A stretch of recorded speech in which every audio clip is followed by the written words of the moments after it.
Solve root three x square plus 10x minus का 8 root three is equal to 0। Basically हमारे पास यहाँ पर एक क्वाड्रेटिक इक्वेशन दी गई है और हमें कहा गया है कि इसके रूट्स बताने कितने आएंगे। अब देखिए इसको हम क्या कर सकते हैं, मिडल टर्म स्प्लिटिंग मेथड से सॉल्व कर सकते हैं।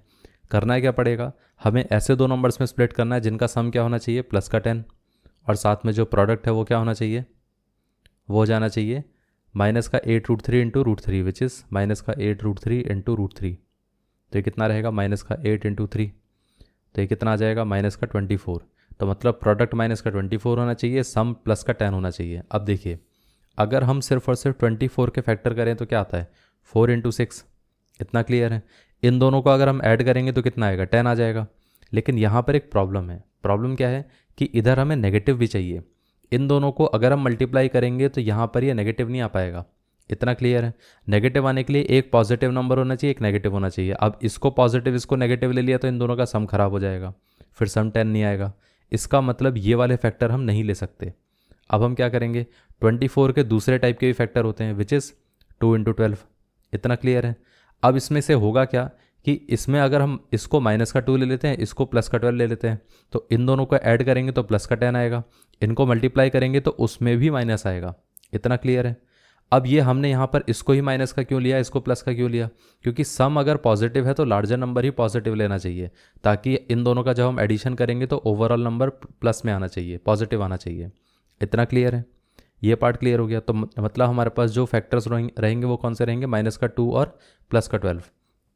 तो मतलब हमारे पास ये जो नंबर है वो माइनस का 2x प्लस का 12x इसमें स्प्लिट होगा।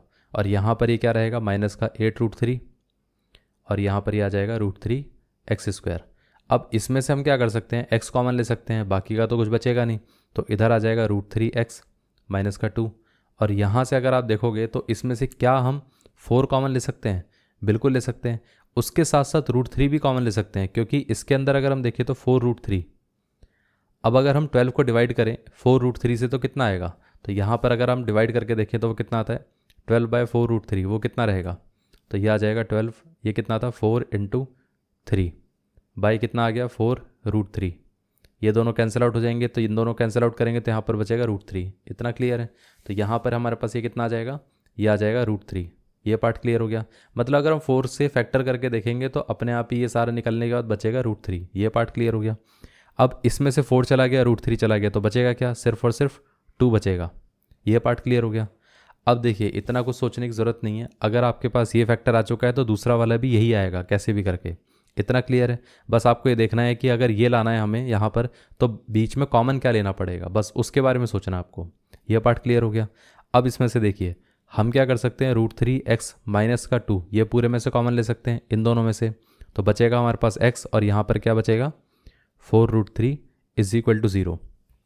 अब ये वाला पार्ट अगर 0 के साथ इक्वेट होगा तो x की वैल्यू कितनी आ जाएगी, 2/√3।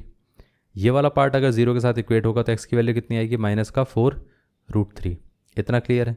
तो हमारे पास रूट्स क्या आएंगे, ये दोनों रूट्स आएंगे। सो ये हमारा आंसर है।